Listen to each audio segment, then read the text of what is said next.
And good morning. Very early in the morning, in fact. As you can tell, it's pre dawn. We're still looking at pretty dark right now. But considering the weather as it looks like and the fact that today I'm making the trek out of Milton, I'm not going to wait. I've got pretty full across the bars here. Technically at about 50% food, but when in the long dark did you ever worry about really going hungry? Quite frankly, if it's not red, I'm not going to complain. In fact, I'm actually trying to think here if well-fed bonus comes into play with Wintermute, and I honestly cannot remember. But regardless, I am going to be making... Oh, I can hear the wolves now. Dang it. Anyway, we are making our way out.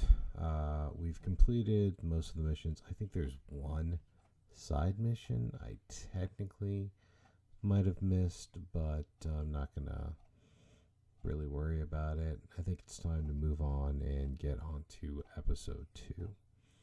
So that's going to be the main game plan from here. I may even see a sunrise from it. The sun's definitely coming up. It's definitely brightening up. I needed the torch to actually, effectively and not run into every square wall and inch of furniture in Great Mother's house. And since I lit it, I figure I might as well keep it with me for the walk here to get on over to the cliffside here to do the rappelling downwards. Made no sense to put it out when I went out the front door and it's 0 dark 30. And she's just about out now, so not going to complain too much. But this is going to be a pretty straightforward trip today. We are going to go ahead and do the rock climb down. I cannot remember if I've actually done the looting from this area or not. So we are going to go ahead and when I get up to the hill here, check out the building, see if there's any last minute supplies. I'm running pretty heavy right now, as you can tell. And most of that is coming from the rope. But I knew I was going to be dropping the rope here. So I purposely just made myself a little heavy so that when I tie the rope off, then we're looking at keeping things pretty even then. So that way it shouldn't be too much of a difficulty, and I'm sure as heck not going to leave precious supplies back at home. At least that's the game plan I'm working with. It looks like I timed things just about right. We're getting up to this mountain point here just as we're getting to daylight, which is kind of what I wanted. Obviously, I wasn't going to try and rappel in with a torch in my hand. That wouldn't be working here. Alrighty. So that drops out there. That also takes care of my weight, my sprain risk. Now let's do a quick once over on these areas here to see if there's anything that I haven't gotten or if there's anything worth having at all. I cannot remember if I've actually rated this area of the map or not. It's one of those places that is kind of medium. It feels like it's out of the way, but really by comparison it's not, so you'll have to forgive me. It's a little fuzzy here. Alright. What do we got here? Okay. Yeah, that's opening. Okay, that's empty. Empty. Yeah, I'm thinking empty. This looks like I've already hit it before. Okay, I don't remember.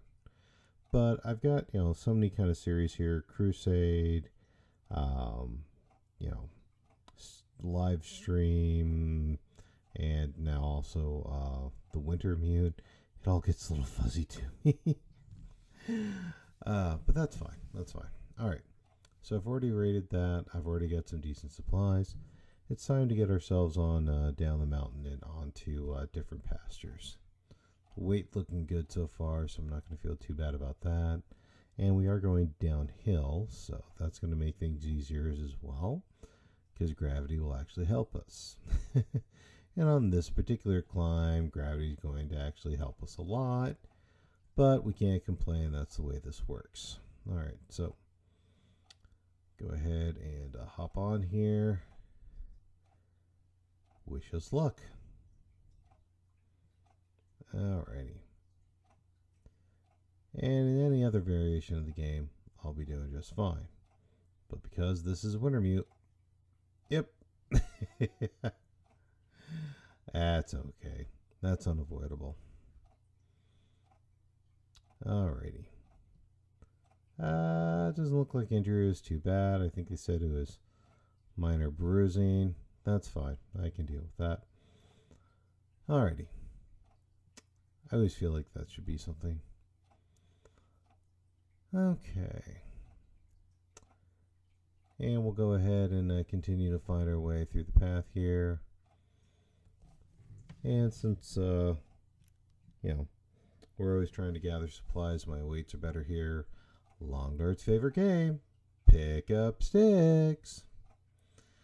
The question has been asked, can you ever have too many sticks? I don't really think so. You know, get enough and you can sleep your whole night away warm. And yes, I know that we've got a decent night here. And it looks like we've got an appointment with our faithful fellow.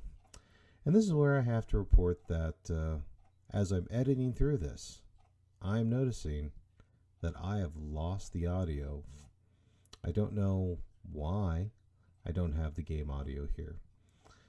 But since I don't have the game audio, I'm not going to have the speech coming up here pretty quick. So I'm going to go ahead and continue to gather supplies. And since you've probably heard it before, I think I will go ahead and just edit and skip over his conversation. You know, the apocalypse of the apocalypse. I showed mercy to someone who didn't deserve it. We hope that your mercy, you know, isn't snuffed out in the new world. All those kind of things. Can't necessarily blame him for that. In fact, since I'm not going to be able to give you the speech, I have an idea about an experiment. Okay, I'm not going to necessarily be able... You know, let's just stick with the meat. I got an idea here. I'm curious. Hypothermic risk. Yeah, I'm going to be sitting by a fire, so I'm not too worried about that. Okay.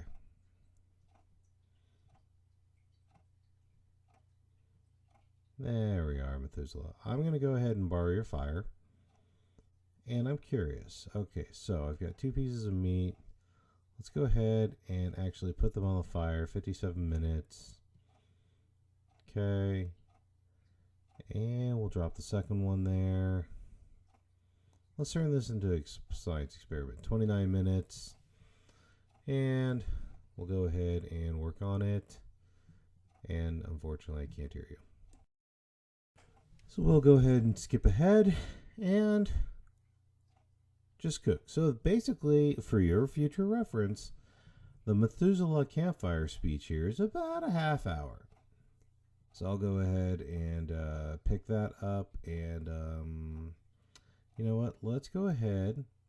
And I've got a tea that I could easily drop and warm up. Well, I've got several, but what I mean is I could drop a tea and warm that up, just in case the weather decides to throw a curveball for me. And, okay, that's got 12 minutes to finish cooking. We'll go ahead and skip those 12 minutes. And for the record, yes, I do see the rabbit meat as well as the cup of coffee, but I don't feel like being a massive jerk. And I have a feeling, you know, Methuselah knows what I did with Hobbs, so I'm pretty sure he would know what I would do with him. And I'm pretty certain at some point, maybe in episode 4, you know, karma's going to come back one way or the other. and I'd rather have a few points in my favor rather than a few marks against me already. And I mean this in the literal kind of definition. Lord knows what Methuselah's ultimate role in this game is. I would like to not torque off people if possible. I'd like to actually have more allies than antagonists. Okay, so I'm slowly going to be gathering supplies up, and then we've got to get ourselves over to the rock climb to get up to the next level. This is pretty straightforward stuff. I'll do the grind, you skip the time, I'll catch up with you. And here the rope climb comes. I've still got the warmth bonus on me from the tea. I am under 66 pounds already, but I'm doing a once over to see if there's any glaringly obvious, like firewood and stuff, maybe I should trim down on, but let's just go for it. Because I'm kind of feeling odd with the 66 pound weight limit. It really, in Crusade I'm up to about 88 pounds now because I have both the moose hide satchel and well fed bonus. So it feels weird to have neither of them here, but feeling weird and adapting is part of why we play the game. That's part of the reason why I went through that. Creating that video about weight management was to continuously remind myself on what is actually important in the game to be able to strip down to the essentials and still do okay. So, and after Hush River Valley, walking over these balance beam tree bridges doesn't faze me as much. I'll be straight honest. A couple weeks back when I first moved in the HRV and all it was tree bridges, I was still a little bit nervous walking across them, but after living a month there, yeah, it's cool. I'm down with them.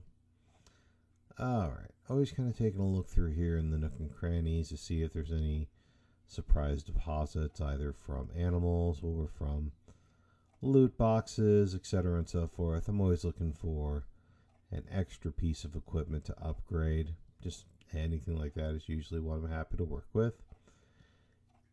And I do have to say that I do appreciate what this developers Hinterland did with the waterfalls. Oh, I'm tempted, but I'm already carrying weight and I've got supplies and I really just need to put some distance in. So we're going to go ahead and pass that deer up. I feel guilty not like doing the Native American, respect of life prayer type thing, but that's what happens. And I'm trying to make distance, but I'm going to go ahead and stop and pick some cattails. Yeah, I know I have problems, but it's just the way I am. So, we've got a cave coming around here as well. Let me go ahead and feed my OCD and pick up a few cattails. I'll pick you up on the fire. Pardon me, I'll pick you up in the cave once we get a fire in it to light our path. And as promised, we got inside the cave. So I'm going ahead and get a fire started. Mostly just to grab a few torches out of it. And I know I technically have a lantern, but I really gotten to appreciate the fires and torch approach for the simple fact that torches are, number one, if you're just using the standard pull torches from fire, they really don't use any resources. I mean, a match if you want to be really technical, but you can even work your way around that. But if you're just making the standard torches you pull from the fire, they still do have 50% of life left in them, and you can get several of them from a fire. If you want to actually go through and make formal pre-planned torches for 100% efficiency, they are about the most efficient use of the lantern oil because you do get a lot more light per ounce of fluid, a lot more time if you use it through the torches as compared to if you burn it off through a lamp. Just a little tip there if you're stingy, so to speak. I'm really starting to wonder if I should be carrying a lamp. I always seem to use torches, but we'll see. I have no problem with having a lamp. I love having one at base. It's just I'm really wondering if maybe it's more weight that I could trim. You're always trying to trim weight, even in a video game, it seems like. And I'm always kind of keeping my eye out for additional nooks, crannies, and supplies. Hey, supper. I get to eat tonight. Sweet. Not really in the mood to snap branches, but I'll go ahead and pick up some firewood and stuff just in case I need to start another fire while I'm here in the tunnels. I usually don't. We can probably get out with just the torches I already have made, but it's best to be prepared. I would rather have torches and not need it than vice versa, especially as we're kind of walking through a cave here. Alrighty. Okay, I think we're coming into the final nooks and crannies here. Yes, I'm still continuing to pick up sticks. Long Dark's favorite game. Never changes. Alrighty. This is one cave system I do happen to know decently enough. So, since I know we're getting pretty close to the tail end here, I will go ahead and pick up a piece of coal here and there just because it's handy to have. And if I'm not mistaken, pretty quick here, I'm going to need to forge the bear spear. So having some coal with me, not a horrid idea. I am going to need to make probably a separate coal run. I cannot remember what the coal supplies are over at Broken Railroad, but you know, that's an adventure for another story. I'll deal with that when the game tells me I actually have to do it. Right now, I'm going to go ahead and say hello to our faithful trapper. I appreciate you sticking with me this far. You know how this is going to go. I'm sorry that I don't have the audio to back it up, but you've stuck with me this long. I appreciate it. If you like what you saw, if you want to see more, that's what playlists are for. If you want to know if I live to see tomorrow, leave a like and subscribe. I'm Commander Tom, and I will see you next time. Thanks.